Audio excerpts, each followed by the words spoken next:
Health tips நேயர்கள் அனைவருக்கும் வணக்கங்க. முழங்கால்ல வலி, படிக்கட்டில் ஏறும்போது வலி, நீண்ட நேரம் உட்கார்ந்துட்டு எழுந்திருக்கும் போது மூட்டுக்கள வலி இல்லைனா இருக்கும். இந்த மாதிரி பிரச்சனைகள் வந்தாலே வயசாகி விட்டதால தான் இருக்கும் அப்படின்னு பலரும் நினைத்து விடுறாங்க. ஆனால் மூட்டு வலிக்கு பல காரணங்கள் இருக்கலாங்க. அதனால் தொடர்ந்து வலி இருந்தா காரணத்தை கண்டுபிடிப்பது மிகவும் முக்கியங்க. அதே நேரத்தில் நம்முடைய தினசரி உணவு முறையையும் ஆரோக்கியமாக வைத்துக்கொள்றது உடலுக்கு தேவையான ஊட்டச்சத்துக்களை வழங்க உதவுங்க. அதனால இன்று இந்த வீடியோல மூட்டு ஆரோக்கியத்துக்கு உதவக்கூடிய 5 சத்தான உணவுகள் என்னென்ன அப்படிங்கிறத பத்தி தெரிஞ்சுக்கலாங்க. இந்த வீடியோவை கடைசி வரைக்கும் பாருங்க. கடைசியில மிகவும் முக்கியமான ஒரு விஷயத்த சொல்லியிருக்கேன் இந்த பதிவுல. முதல்ல நம்முடைய சமையலறையில எப்போதும் இருக்கும் ஒரு பொருள் மஞ்சள். மஞ்சள்ல நிறைய சேர்மங்கள் இருக்கு. இதை பத்தி நம்ம நிறைய வீடியோல சொல்லியிருக்கோம். இதை பத்தி நம்ம தெரிஞ்சிருக்கிறோம். இதை பற்றி தெரிஞ்ச நம்ம இதை பயன்படுத்துறத வரக்கூடிய காலங்களில் குறைச்சிட்டோம். ஆனால் மஞ்சள் சாப்பிட்டா மூட்டு வலி உடனே குணமாயிரும் அப்படின்னு சொல்ல முடியாதுங்க. மஞ்சளை நம்முடைய வழக்கமான உணவுல ஒரு பழக்கமாக சேர்த்துக்கொள்றது ரொம்பவும் நல்லதுங்க.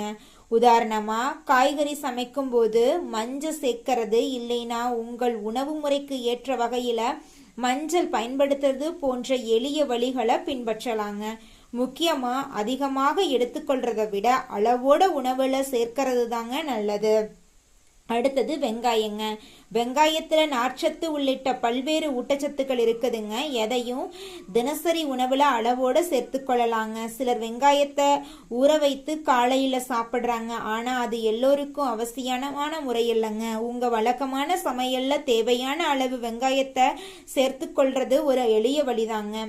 ஒரு விஷயத்தை மட்டும் நினைவில் வச்சுக்கோங்க. வெங்காயம் அல்லது எந்த ஒரு உணவும் நம்மளோட மூட்டு வலிக்கு மருந்தாகாதுங்க. உணவு அப்படிங்கிறது ஆரோக்கியமான வாழ்க்கை முறையில ஒரு பகுதியாக தாங்க இருக்கு.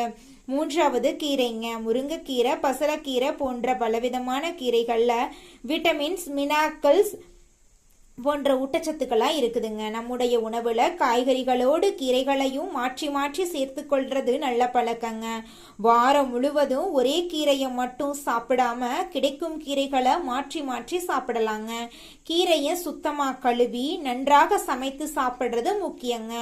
மூட்டுக்கள் மட்டும் ஆரோக்கியமா இருக்க வேண்டும் அப்படின்னு நினைக்காம முழு உடலுக்கும் தேவையான சத்துக்கள் கிடைக்கணும் அப்படிங்கிறதையே நோக்கமா வச்சுக்கோங்க.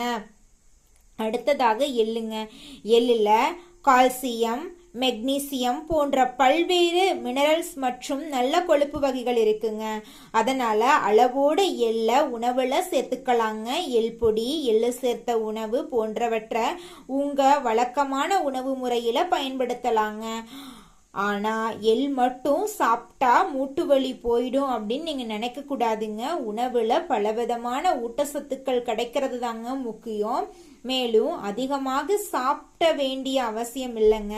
சிறிய அளவுல சமநிலையான உணவின் ஒரு பகுதியா எடுத்துக்கலாங்க. அடுத்ததாக பூண்டுங்க. பூண்டு நம்முடைய சமையல்ல பல காலமா பயன்படுத்தக்கூடிய ஒரு உணவுங்க. இதுல நிறைய சேர்மங்கள் இருக்குதுங்க. சமையல்ல பூண்டை சேர்த்து கொள்றது உணவுக்கு நல்ல சுவையை சேர்க்குங்க. ஆனா இங்கும் அதே ஒரு விஷயம்தாங்க. பூண்டு சாப்பிட்டா மட்டும் மூட்டு வலி குணமாயிடும் அப்படின்னு நினைக்க கூடாதுங்க. நல்ல உணவு, அது கூட சரியான உடல் இயக்கம், அது கூட தேவையான அளவு ஓய்வு, அது கூட உடல் எடையை கட்டுப்பாட்டுல வச்சிருக்கிறது போன்ற பல விஷயங்களும் மூட்டு ஆரோக்கியத்துல முக்கியங்க. இப்போது மிகவும் முக்கியமான விஷயத்துக்கு வரலாங்க. மூட்டு வலி இருக்கிறது அப்படிங்கிறதுக்காக முழுமையாக அசையாம இருக்கிறது நல்லதில்லைங்க. உங்களுக்கு ஏற்ற அளவுல உடல் இயக்கத்தை வச்சிருக்கிறது ரொம்பவும் முக்கியங்க. நடைப்பயிற்சி, மருத்துவர் பரிந்துரைக்கக்கூடிய எக்ஸசைஸ் எல்லாம் செய்யறது உங்களுடைய முட்டு வலிக்கு குணமாக உதவியா இருக்கலாம். ஆனா ஏற்கனவே அதிக வலி, வீக்கம் இல்லைன்னா நடக்கிறதுல சிரமம் இருந்துச்சுன்னா நீங்களாகவே கடினமான எக்ஸசைஸ் செய்ய ஆரம்பிச்சிடாதீங்க. மூட்டு வலிக்கு காரணத்தை கண்டுபிடிங்க. அதிக எடை உள்ளிட்ட பல விஷயங்களா கூட மூட்டு வலி காரணமா இருக்கலாம். அதனால தொடர்ந்து வலி இருந்துச்சுன்னா மருத்துவரை அணுகி காரணத்தை தெரிந்து கொள்றதாங்க சரியான வழி. அப்படியானா இன்று நாம் பார்த்த 5 உணவுகள் மஞ்சள், வெந்தயம், கீரை, எள், பூண்டு இவை அனைத்தையும் அளவோட உங்கள் வழக்கமான சமநிலையான உணவுல சேர்த்து கொள்ளலாம். ஆனா எந்த ஒரு உணவையும் மூட்டு வலிக்கான மருந்து அப்படின்னு நினைக்க வேண்டாங்க. நம்முடைய உணவு முறையா ஆரோக்கியமா வைத்து கொள்றதோடு உடல் இயக்கம், போதுமான தூக்கம், சரியான உடல்நிலை, தேவையான மருத்துவ ஆலோசனைகள் ஆகியவற்றையும் கவனிக்கணும். மூட்டு வலி தொடர்ந்து இருந்தாலும் மூட்டு வீக்கம், சிவத்தல், காய்ச்சல், நடக்க முடியாத அளவுக்கு வலி போன்ற அறிகுறிகள் இருந்தாலோ மருத்துவரை சந்திக்கிறத தாமதமாக்காதீங்க.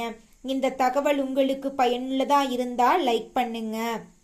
மூட்டுவலி இருக்கும் உங்கள் குடும்பத்தினர் மற்றும் நண்பர்களுக்கும் இந்த வீடியோவை ஷேர் பண்ணுங்க. இப்படிப்பட்ட எளிமையான ஆரோக்கிய தகவலுக்கு நம்மளோட சேனலை சப்ஸ்கிரைப் பண்ண மறக்காதீங்க.